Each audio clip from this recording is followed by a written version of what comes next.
Dans le bassin caribéen, les chercheurs poursuivent sans relâche leurs travaux dans l'optique de soulager la douleur qui gangrène l'existence des drépanocytaires. L'organisation de ces deuxièmes journées de travaux permet d'exposer et d'échanger les résultats de recherche avec pour perspective de synchroniser la suite de ces mêmes travaux en harmonisant les programmes de recherche à cause d'une expression très variable qui caractérise cette maladie qu'est la drépanocytose. Pratiquer des recherches en s'inscrivant dans le réseau caribéen permet de grossir considérablement l'effectif des patients nécessaires à la validation des résultats. Pour pouvoir répondre à ces questions, il faut mener des études sur des cohortes, des groupes importants de patients.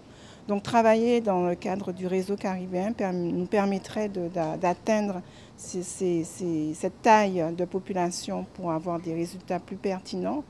À titre d'exemple, en Martinique et en Guadeloupe, on a un suivi régulier d'environ 2000 patients. Mais si on rajoute Trinidad et Cuba, on a ainsi accès à près de 10 000 patients. Donc c'est très important de pouvoir mener des recherches à cette échelle beaucoup plus large en termes de population.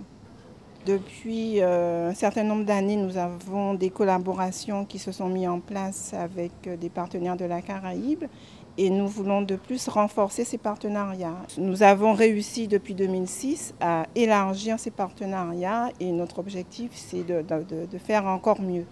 Les programmes de recherche initiés par le Dr Méraud ont fait l'objet de travaux qui ont porté des fruits que l'on considère aujourd'hui comme des avancées dans le domaine. Depuis le Dr Méraud, nous avons continué à travailler sur cette pathologie en continuant sur les programmes de recherche qu'il avait initiés. Oui, on a eu des avancées en termes de compréhension de mécanismes, des avancées sur le fait qu'on soit toujours là, je peux pratiquement dire que c'est une avancée. Et on continue donc nos travaux.